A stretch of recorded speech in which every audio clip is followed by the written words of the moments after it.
My phone is about ready to die, and I'm just doing an en route read. Just do it while I can. So this is for the sign of Gemini. This will be March 2026, and just sort of a general idea what's going on for you in the month of March. So in the month of March, I would say that there is a sense that this is a period that's going to be about the big picture. So their spread really describes kind of a moral and a mental restriction or tightening that's dissolving into some sense of relief. So I would say overall, because Gemini, you're still processing a lot through the mind here. There is something here about trying to find meaning in things. And you are doing a little bit of comparison. There's growth.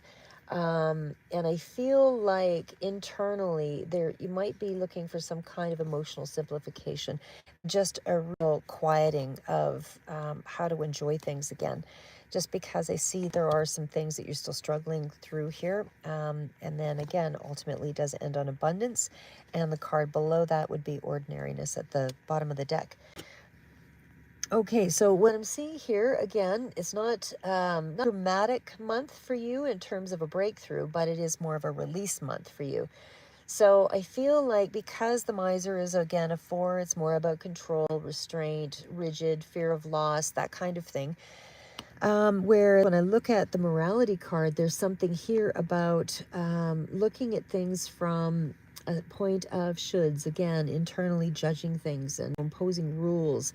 And it might be around social norms or things along the line where you have, you're looking at how you're belonging to situations and you're comparing things, comparing yourself to things.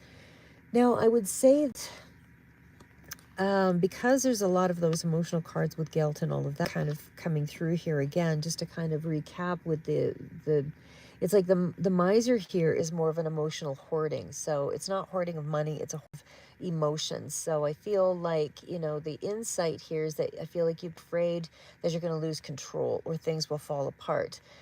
So the pressure is coming from inside. It's not necessarily a reality. I don't know your situation personally, but I definitely feel like there is some sense of growth through that regardless.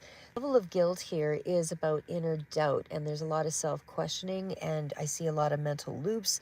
There's some things here about it could be wrongdoing of some sort here as well, but it's more about believing that you're disappointing an invisible audience or you're not living up to something like that. So, I think, if you were looking at your sort of shadow side of things, this would represent you as thinking differently, or you're thinking to yourself, if I think differently, if I feel differently, or if I want something different, that I'm wrong, because there's a sense of being mentally exhausted by whatever the repetitive thought cycle is you're putting, or thought loop you're putting yourself into is. Now, we have the card of harmony, so it's a 10. It's a cycle that's completing. So it does mean that there is some kind of peace that comes in after that guilt. And hi there. Sorry, I can't quite see the name there. Is it Aluria? But hello, thanks for joining anyway, regardless.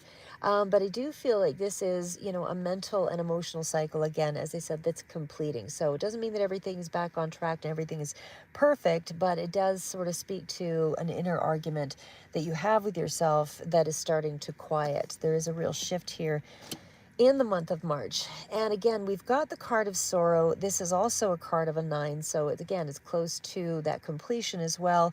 It is close to the feeling card. So again, there's grief. There's a feeling of a clean sorrow, maybe a bit of depression, but not necessarily.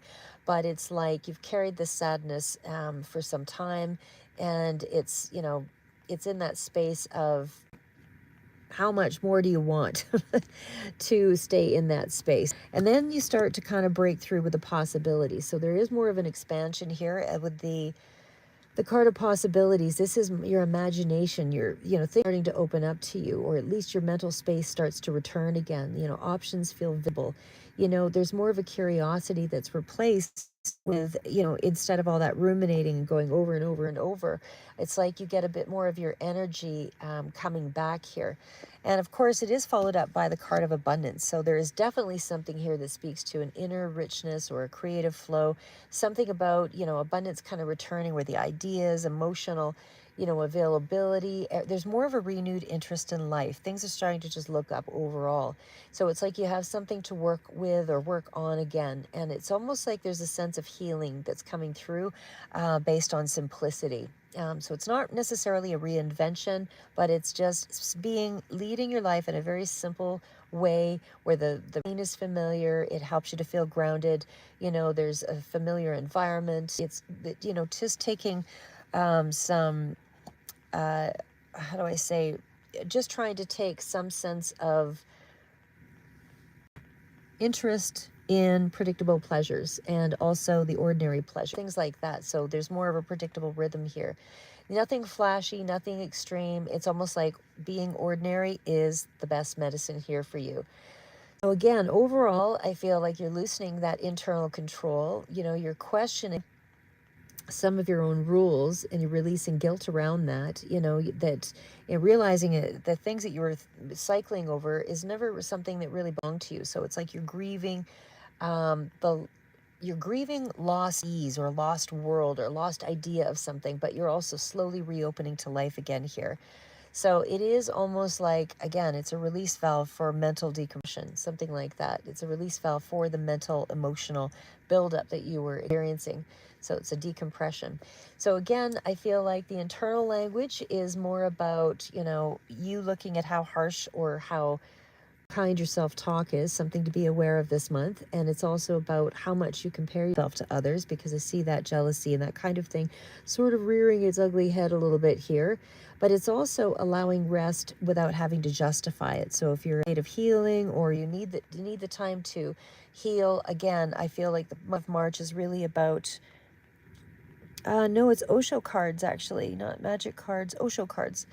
But anyway, I do feel like you're choosing simplicity over overthinking. And again, what your challenges are for this month is the fear of being judged. I feel like you're over identifying with some of those shoulds and woulds and coulds and all of that. And that's why you have that, the guilt and the sorrow and the kinds of things. You've got some periods here where you are struggling for sure. We're struggling with what's the right thing to do here. But again, it's guilt-driven restraint. So, your challenges again are more about don't over-identify with the emotion. Don't hold yourself to some kind of standard that is something that is an invisible line that you're creating, because it's not. Life is a journey, and it's something that is so unique and individual to each one of us. We can't look at somebody else's life and say, well, they have so much more, that means I'm a failure. It doesn't mean that. It means that it was a state of becoming. And it was so kind of an example. I remember listening to something about, they gave a lot of people that, wealthy people, for example, that they had earned the money through, let's say, a lotto, and how the money immediately disappeared in a lot of ways. They only had it for a year or 2 years. And the reason why a lot of times is because they didn't grow into the money. They didn't know how to allocate it into, TFSA or an RSP, or they didn't know how to put it into something that was going to have more of a growth mindset, or they didn't know how to put it into, stocks or bonds or things like that. So they just kept spending and spending and spending, thinking it was like an eternal, money pit. But ultimately, you have to grow into the things if you want to maintain them. So it's one thing to have a win; it's another thing to maintain the win. So this is really what I'm saying here. Don't hold yourself accountable to an invisible standard of what you think you should have when it's something you have to grow into. Allow yourself to grow into something at the time and space that you need, because we're not going to die with all the big cash. We're going to, I hate to say it, but I mean, what you put back into the world is going to have more meaning and more resiliency in the grand scheme of things than, I'm not saying that money doesn't have any value. It certainly does. It does make life a lot easier to live in the moment. But again, you will be often known more times with, the values that you exhibit in life and how you present those values in life. So again, the things that you do, the things that you value, and how you enact that into your daily routine. So how you give to others, or how you express love to others, things like that. Anyway, how you inspire others could be a lot of different things. So again, something that you might want to look at is, when you're looking at the guilt part of things, if guilt comes up, what am I trying to obey right now? What is it that taught me this particular rule that I should feel ashamed? You got to start questioning those things and challenging those things. Don't analyze when an emotion comes up, don't analyze it to death immediately. Kind of stabilize yourself, ground yourself, environment, breathe, find a space where you feel more at peace moment while you're, you know, mulling over the meaning of something. So you don't need to clarify it just because you're flooded by that emotion in that moment. You just need to let it rise to the surface, identify it, write it down if you need to, and then challenge it, put it in a 2-column list or whatever, and then sort of break it down and say, well, why do I have to believe this? If I believed something else, reframe it, then how would I think about my life? So there's something, again, it's like a recalibration phase, and that you're adjusting your balance basically within that space. So again, in the early phase of this period, I would say there's kind of guilt and inner control issues. By the middle of the month, you're going to be feeling a sorrow and a relief for the things that have kind of left you.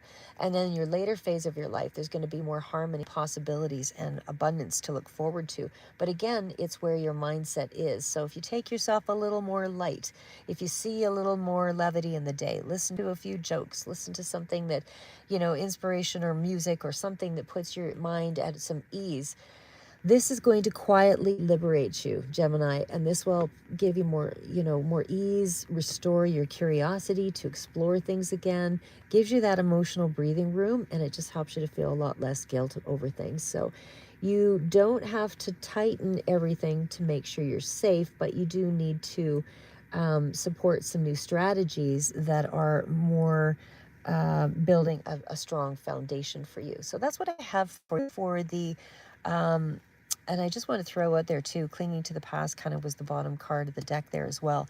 So that's something that, again, I feel is a bit of an obstacle for you in this month, something to challenge.